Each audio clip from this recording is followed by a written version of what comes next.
Bismillahirrahmanirrahim. Assalamualaikum warahmatullahi wabarakatuh. Alhamdulillah. Alhamdulillahilladzi arsala rasulahu bil huda wa dinil haqq lidhhirahu 'alad dini kullihi walau karihal musyrikun. Asyhadu an la ilaha illallah wahdahu la syarikalah wa asyhadu anna Muhammadan abduhu wa rasuluh. Allahumma shalli wa sallim wa barik ala nabiyina Muhammadin wa ala alihi wa ashabihi wa man tabi'ahum bi ihsanin ila yaumiddin. Allahumma inna nas'aluka ilman nafi'a wa rizqan thayyiba wa amalan mutaqabbala amma ba'd. Ayolah ikhwah fidakumullah. Alhamdulillah kita memuji Allah Subhanahu wa taala atas segala limpahan nikmat, taufik serta hidayahnya sehingga pada malam hari ini kita bisa kembali ya berjumpa, berkumpul, bermuajahah insyaallah melanjutkan pengajian kita membaca kitab Nailur Roja Syarah Safinatin Najah yang ditulis oleh Syekh Ahmad bin Umar Asy-Syatiri rahimahullahu taala rahmatan wasi'ah. Mudah-mudahan apa yang kita lakukan pada malam hari ini itu ikhlas mengharapkan ridha dari Allah Subhanahu wa taala dan kita diberikan anugerah oleh Allah Subhanahu wa taala berupa ilmu yang bermanfaat dan amal yang soleh. Amin ya rabbal alamin. Ayo ikhwah fidakumullah. Pada pertemuan sebelumnya kita sudah membahas tentang pembatal sholat ya. Hal-hal yang membatalkan sholat itu kemarin ada 14.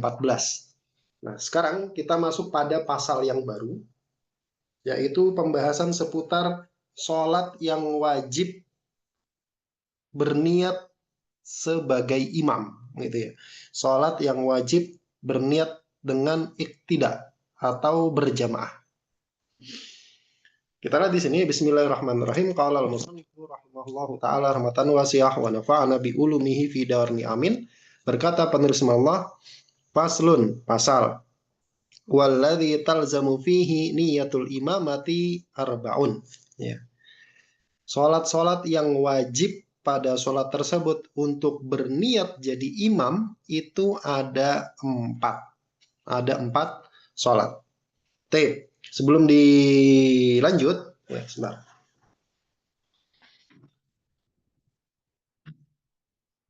Ya. Sebelum dilanjut, harus kita garis bawahi dulu bahwa sholat kalau berjamaah itu wajib nggak kita niat untuk sholat berjamaah? Ya. Wajib nggak kita ketika sholat berjamaah itu niat untuk sholat jamaah? Kalau makmum dia sholat jadi makmum, niat jadi makmum. Kalau imam dia niat sholat jadi imam. Paham nggak? Kan kemarin waktu kita belajar tentang niat dalam sholat itu kan yang wajib cuma 3 ya. Kalau sholatnya itu sholat fardu. Yang pertama adalah qasdu fi'il, sholatnya apa. Kemudian ta'yin, ditentukan jenis sholatnya apa. Kemudian yang ketiga fardiyah. Ya. Disebut secara spesifik sholatnya sholat fardu. Kalau dalam bahasa Arab usolli fardhu zuhri. Misalkan kalau sholatnya sholat zuhur. Saya niat sholat fardu zuhur. Di dalam hati kan begitu. Nah, apakah wajib kalau jadi makmum ditambahin makmuman? Dan apakah wajib kalau kita sholat jadi imam ditambahin imaman? Nah, itu penjelasannya. Kalau yang 3 ini jelas wajib.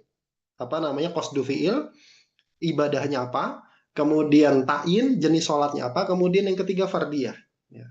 Kemarin sudah kita bahas. Dulu sudah pernah kita bahas. Nah, yang jadi pertanyaan, apakah wajib kalau berjamaah itu berniat untuk berqudwah, ya, berniat untuk jamaah? Nah, jawabannya niat iktidak, niat berjamaah bagi makmum itu syarat sahnya sholat berjamaah. Kalau kita sholat jadi makmum, inda syafi'iyah, di dalam madhab syafi'i, wajib niat sebagai makmum. Makanya kalau sholat berjamaah, kita jadi makmum, maka ditambahin. Misalkan kayak tadi, usolli fardhu dhuhri makmuman. Usolli fardhul maghribi makmuman. Gitu. Kalau jadi makmum, itu wajib pada semua sholat. Kalau nggak niat jamaah, atau jamaatan, kalau nggak niat berjamaah, kalau nggak niat jadi makmum, maka sholat berjamaahnya tidak sah. Indah Syafi'iyah begitu.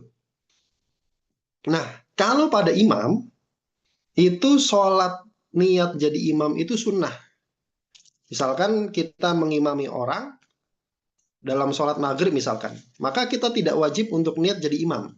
Kalau imamnya cuma niat, saya niat sholat fardu maghrib, maka sudah sah sholatnya. Sudah sah sholatnya, tanpa berniat jadi imam. Tapi kalau tidak berniat jadi imam, dia cuma dapat pahala sholat sendiri. Tidak dapat pahala sholat jamaah. Kenapa? Karena lagi-lagi berdasarkan hadis Rasulullah Muhammad SAW, innamal a'malu bin niat. Sesungguhnya amalan perbuatan itu tergantung niatnya. Kamu niatnya sholat apa? Oh, saya tidak niat sholat jamaah, ya berarti nggak dapat pahala jamaah. Gitu. Berarti nggak dapat pahala jamaah. Tapi jadi imamnya sah nggak? Sah. Sah. Pada semua sholat, niat untuk jadi imam itu tidak wajib. Kecuali 4 sholat ini. Ya. Makanya kata beliau, Allah talzamu fihi niyatul imamati arbaun. Sholat-sholat yang wajib di situ, itu niat jadi imam cuma 4 sholat. Sisanya tidak wajib. Kayak tadi misalkan ngimamin sholat maghrib misalkan. Saya niat sholat maghrib, saya niat sholat fardu maghrib, dia jadi imam. Tanpa niat jadi imam, maka sah sholatnya. Mau dapat pahala jamaah, tambahin jadi imam. Kalau bahasa Arabnya usolli fardol maghribi imaman. Sudah sah. Sudah sah. Gampang kan? Taib. Nah, apa saja 4 sholat yang wajib niat jadi imam? Yang pertama adalah al-jum'atu, sholat Jumat. Kemudian yang kedua adalah al-mu'adatu, sholat yang diulang. Al-mu'adah itu apa sih? Al-mu'adah itu sholat yang diulang setelah sholat sebelumnya sah. Maksudnya seseorang ulang sholat setelah sholat sebelumnya sah. Ya, baik sholat sebelumnya itu dilakukan sendiri atau berjamaah. Contoh misalkan ada suami begitu kan sholat maghrib di masjid, kemudian pulang ke rumah ngimamin keluarganya sholat maghrib lagi. Boleh nggak? Jawabannya boleh. Jawabannya boleh. Ya, itu yang disebut dengan sholat mu'adah, sholat yang diulang setelah sholat sebelumnya sah. Atau misalkan kasusnya mungkin kadang-kadang kejadian begini. Ada orang singgah di satu masjid setelah adzan gitu kan, kedengaran adzan dia singgah di satu masjid untuk sholat jamaah. Ternyata belum ada orang di masjidnya. Di masjidnya belum ada orang. Kemudian dia sholat sendiri di masjid tersebut. Setelah selesai assalamualaikum warahmatullah, assalamualaikum warahmatullah, baru orang pada datang ke masjid tersebut. Mau sholat misalkan sholat asar. Ya gambarannya begitu. Ada orang mau sholat asar singgah di satu masjid.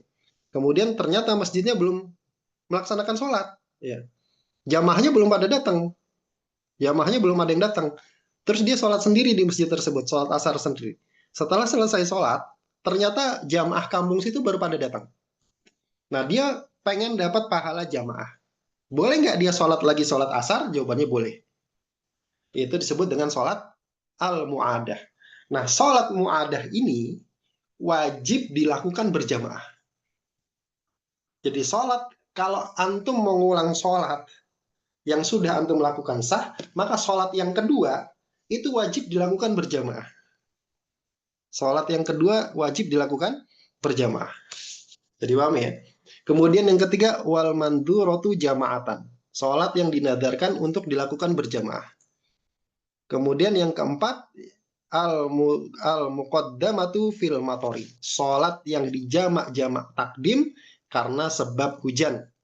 Jamak takdim karena sebab hujan insya Allah akan kita bahas di pertemuan selanjutnya.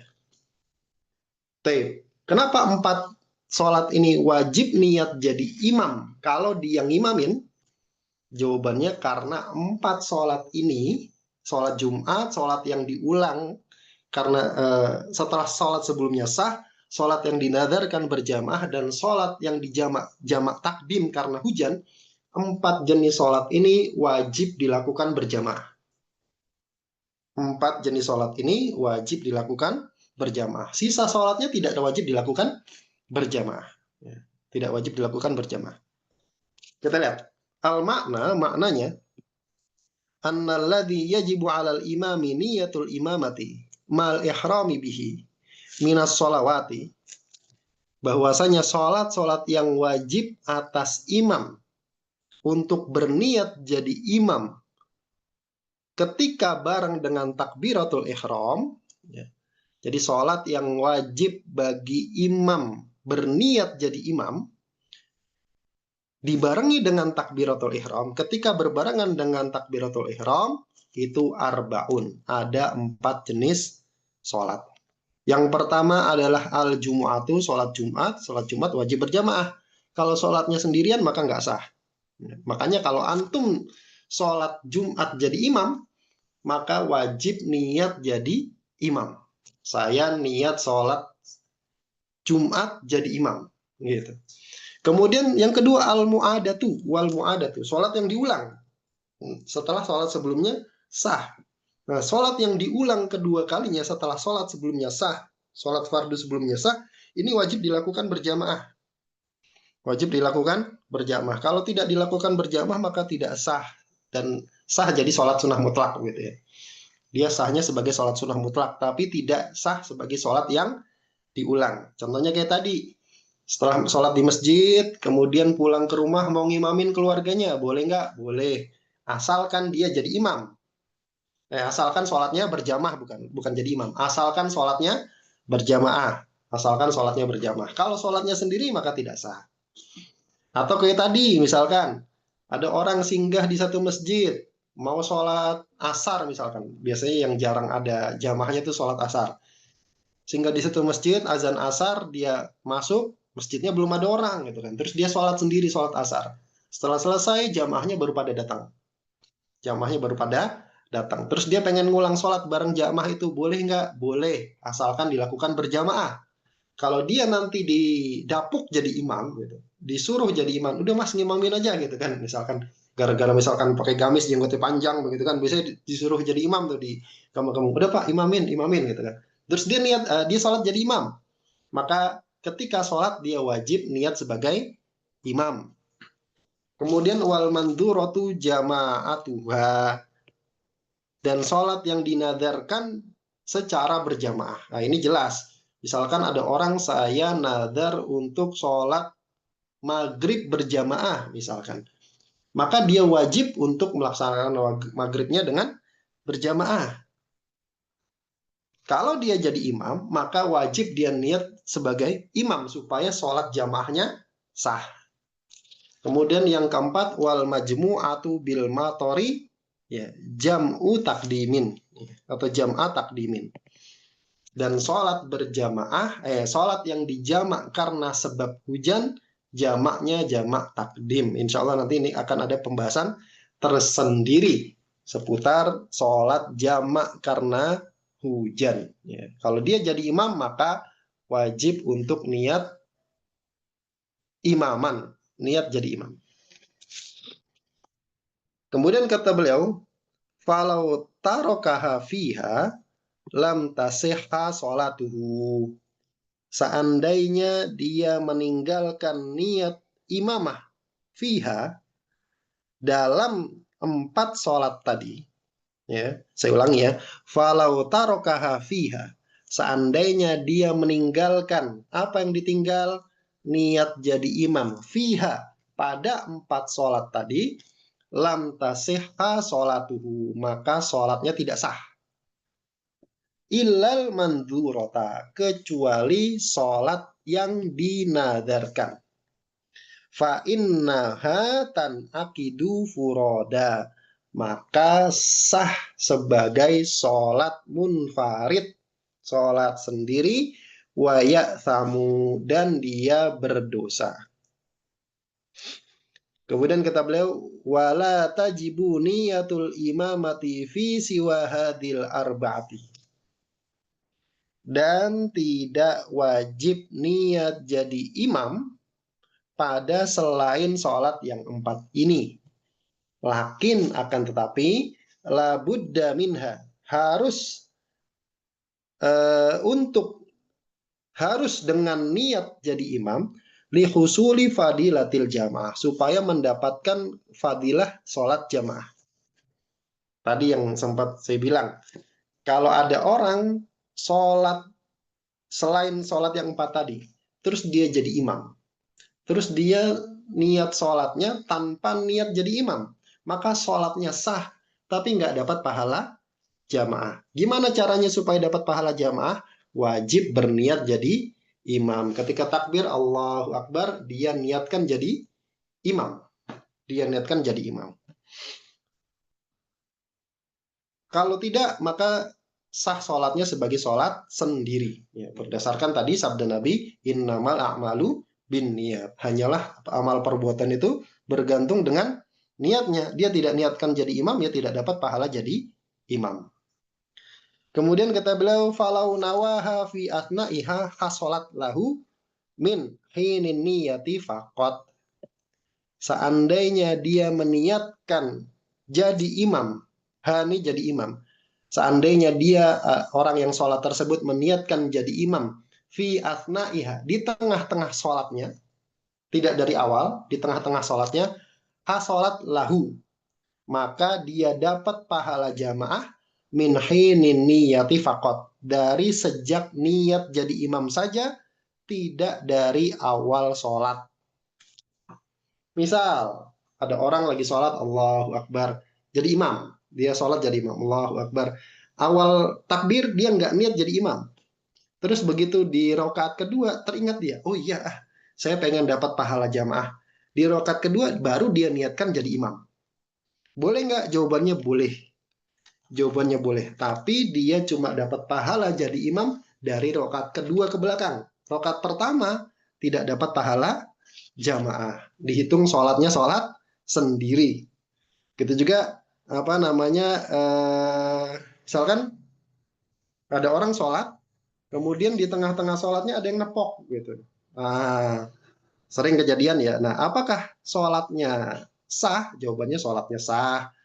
Tapi dapat pahala jadi imamnya cuma dari ketika dia niat jadi imam. Tidak dari awal sholat.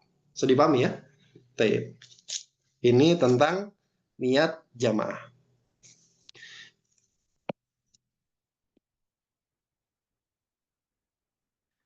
Berarti perempuan sholat Jumat sendirian asal niatnya jadi imam baru sah ya Ustaz.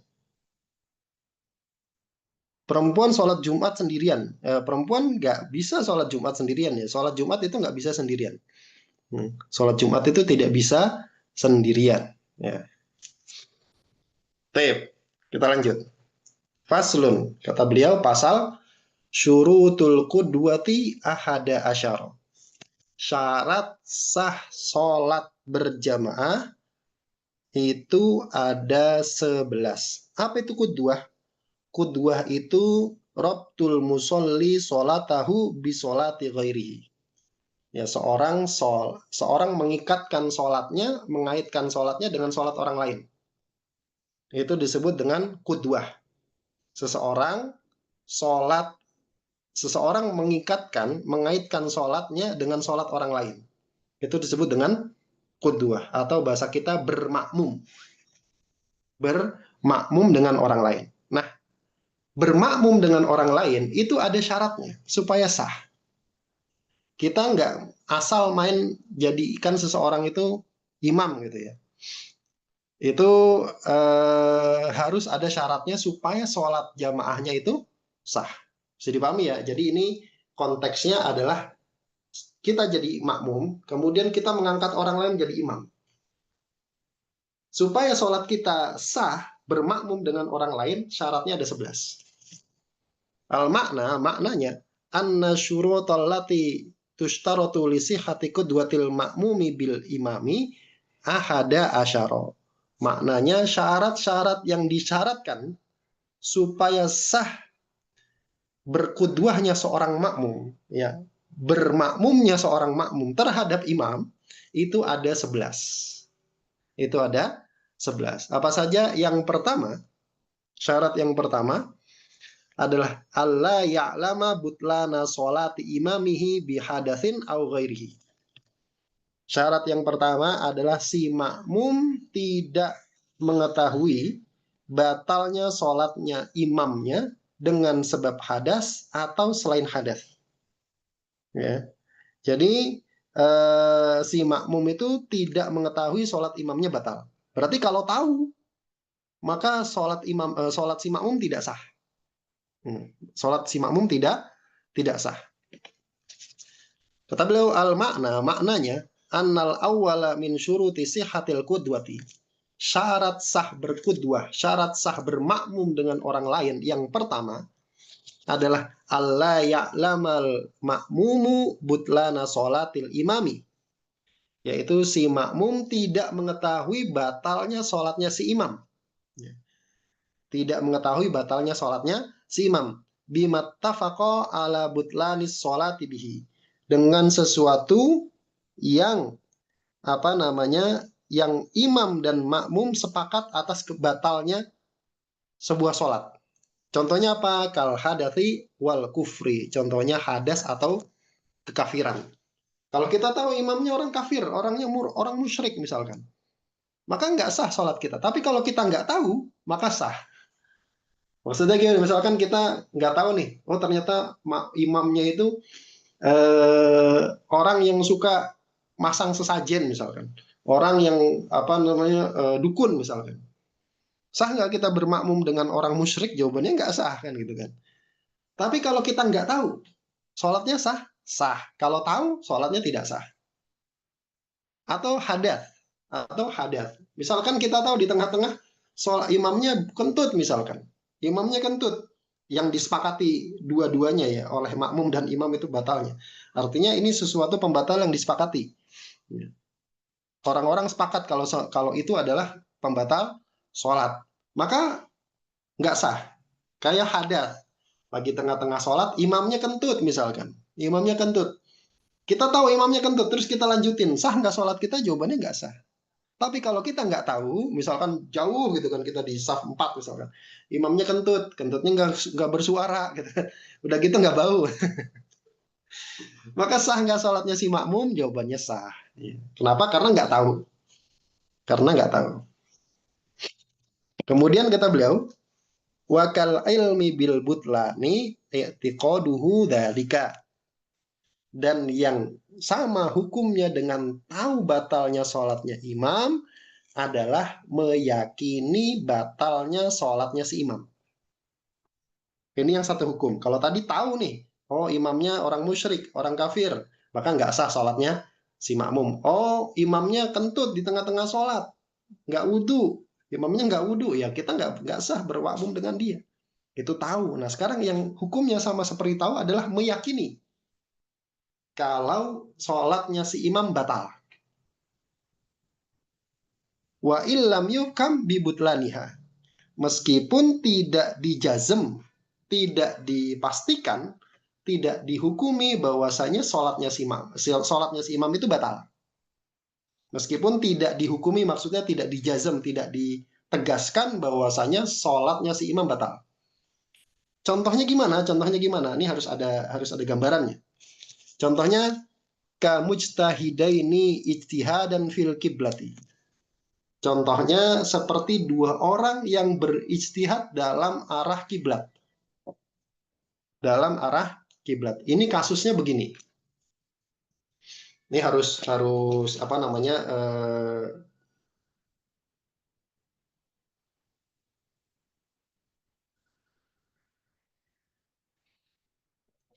Ini ada pertanyaan sebelumnya.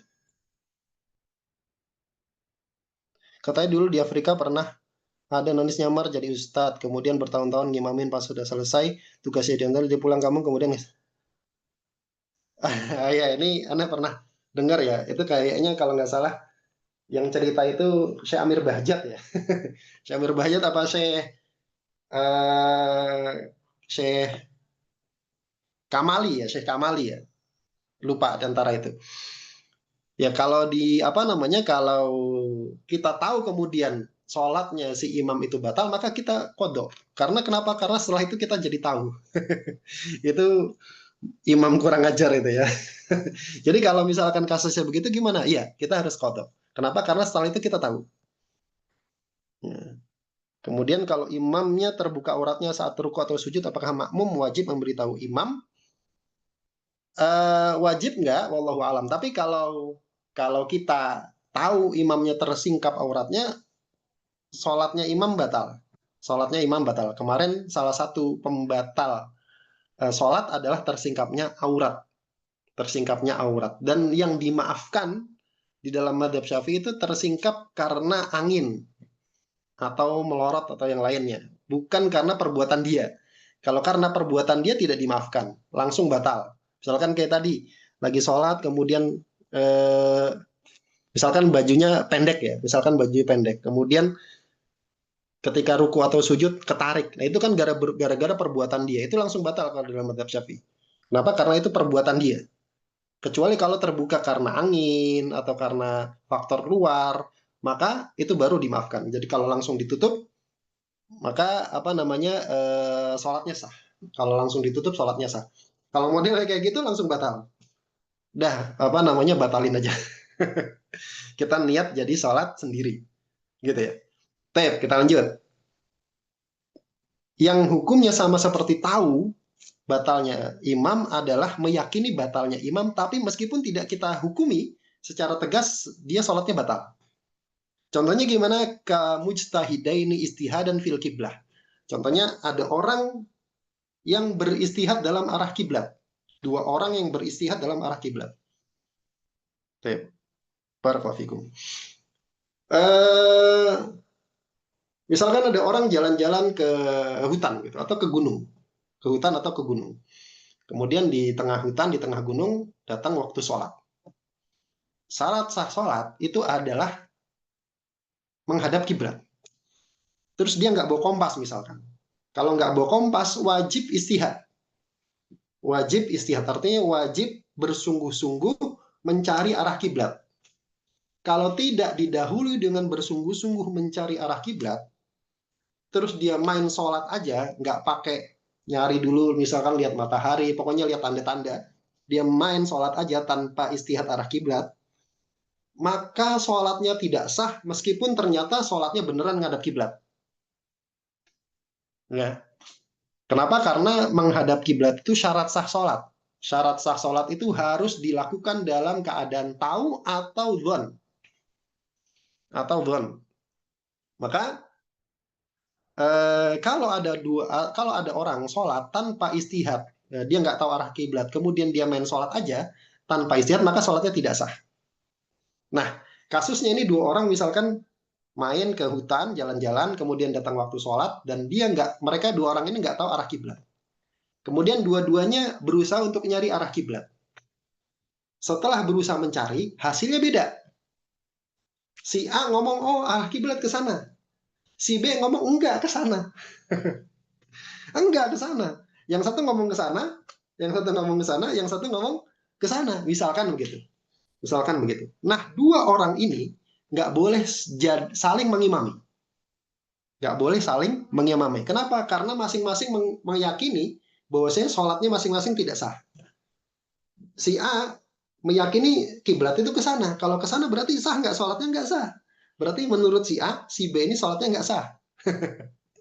Sedangkan menurut si B, yang menurut dia arah kiblat itu ke sana, si A ini sholatnya nggak sah. Kenapa? Karena menurut si B arah kiblat ke sana. Sedangkan si A sholatnya ke sana. Berarti si B meyakini si A sholatnya tidak sah. Maka orang yang kayak gini nggak boleh saling mengimani. Ya sudah sholat sendiri-sendiri. Ya sudah sholat sendiri-sendiri atas keyakinan masing-masing gitu. Berdasarkan keyakinan masing-masing. Oh, ya udah apa namanya masing-masing aja lah, keyakinan masing-masing aja lah ya gitu. Nah, itu yang disebut dengan meyakini batalnya si imam meskipun tidak dijazm bahwasanya sholatnya dia batal. Bisa dipahami ya? Alfi ma'aini atau pada dua air. Atau pada dua air. Ini juga sama kasusnya. Sama kasusnya.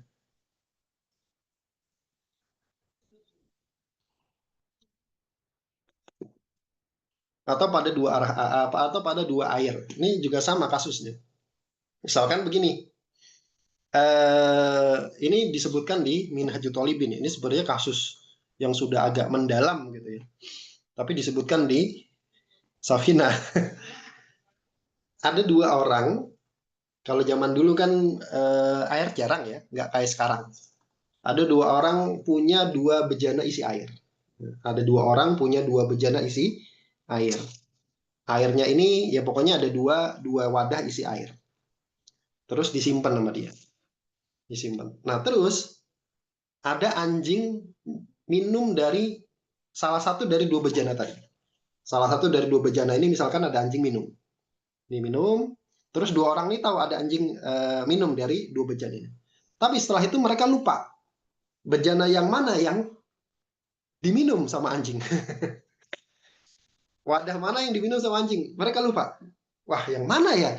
Kayaknya yang kanan deh. Terus kata yang si B, enggak, kayaknya yang kiri. Tahu dari mana? Itu yang kiri airnya lebih sedikit. Enggak, yang kanan itu airnya bergerak. Misalkan begitu. Misalkan begitu. Akhirnya dua orang ini beristihad. Yang satu, si A ngomong bejana yang dijilat oleh anjing itu yang A, yang kiri. Soalnya airnya bergerak. Masih bergerak. Oh, ini bekas diminum nih gitu kan. Kata si B, enggak, yang kanan. Kenapa? Karena yang kanan itu berkurang. Nah, akhirnya bagaimana? Ya sudah, masing-masing harus wudhu dengan bejana yang dia yakini tidak dijilat anjing. Wudhu, nah, karena masing-masing meyakini wudhunya temannya yang lain itu tidak sah, gitu. Tidak sah, maka kedua orang ini juga sama tidak boleh saling mengimami. Tidak boleh saling mengimami. Akhirnya mereka ya sudah salat sendiri-sendiri dengan keyakinan masing-masing. Au thawbaini tohirin wa mutanajisin wahtalafa. Atau pada dua pakaian yang satu suci, yang satu najis. Dan keduanya berbeda pendapat. Sama kasusnya begitu. Fa innahu la yasihu iqtida'u ahadihima bil akhar. Maka tidak sah berqudwah salah satu dari dua orang tersebut kepada yang lainnya. Kenapa? Karena tidak masing-masing meyakini bahwa sholatnya temannya itu tidak sah. Kemudian ada pertanyaan lagi. Bila mengetahui arah kiblat adalah syarat sah sholat, bagaimana jika ada seseorang tidak mengetahui bahwa tahu arah kiblat itu syarat sah sholat? Karena dia awam atau nggak mau belajar, apakah tetap sah? Kenapa? Tapi kalau sholatnya tetap menghadap kiblat, ya sah aja gitu ya. Artinya tahu itu syarat sah sholat bukan syarat sah sholat. Tahu menghadap kiblat itu syarat sah sholat, itu bukan syarat sah sholat. Ya. Bisa dipahami ya? Yang jadi syarat sah sholat itu menghadap kiblat, bukan tahu menghadap kiblat itu syarat sah sholat. Karena dua hal ini dua perkara yang berbeda. Maka kalau ada masyarakat awam, dia sholat, yang penting ngadap kiblat, masjidnya ngadap kiblat, ya udah. Sah nggak sholatnya? Sah. Dipahami ya? Allahu a'lam. Kemudian yang berikutnya, yang kedua, wa alla ya'taqida wujuba qada'iha alaihi. Ya. Jadi si makmum tidak meyakini wajibnya qada salat atas imam. Syarat sah berqudwah yang kedua adalah si makmum tidak meyakini bahwa imamnya wajib mengqada salatnya. Maksudnya bagaimana? Maknanya anna thaniya min syuruti sihhatil qudwati. Syarat sah berqudwah yang kedua, syarat sah bermakmum yang kedua, alla ya'taqidal makmumu wujuba qada'i sholati 'alal imam. Si makmum tidak meyakini wajib mengqada salat atas imam. Wajib mengqada salat atas imam. Kalau dia meyakini salatnya si imam wajib diqada, maka tidak sah bermakmumnya. Ulangi ya. Kalau si makmum meyakini bahwasanya si imam wajib qada salat, maka tidak sah bermakmum dengan imam tersebut. Contohnya gimana? Ka'an yakuna muhditsan faqidan lit tahuraini wa in kana al makmumu mithlahu. Yaitu dengan contohnya si imamnya itu muhditsan, seorang yang berhadas ya. Si imamnya misalkan orangnya sholatnya berhadas. Tapi faqidan lit tahurain. Orang yang berhadas dan kehilangan dua alat bersuci. Orang yang berhadas dan kehilangan dua alat bersuci.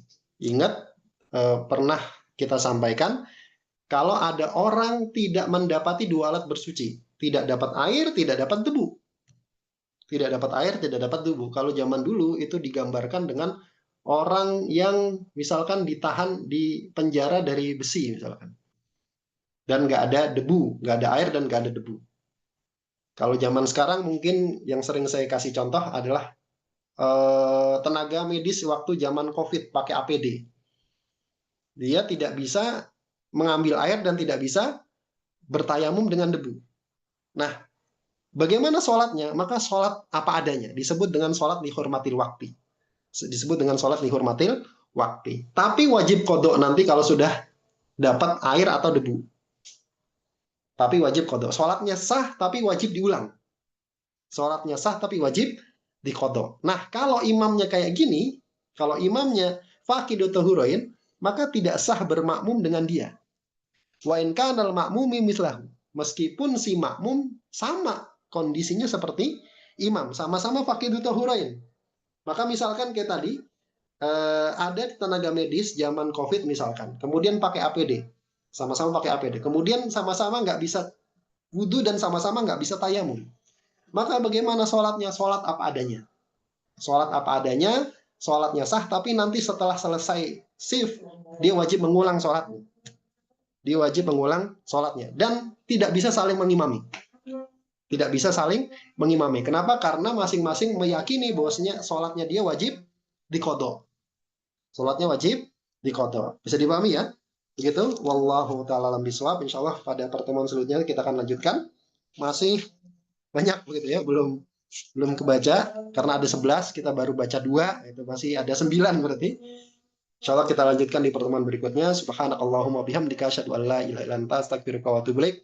Assalamualaikum warahmatullahi wabarakatuh. Jazakumullah khairan barakallahu fikum.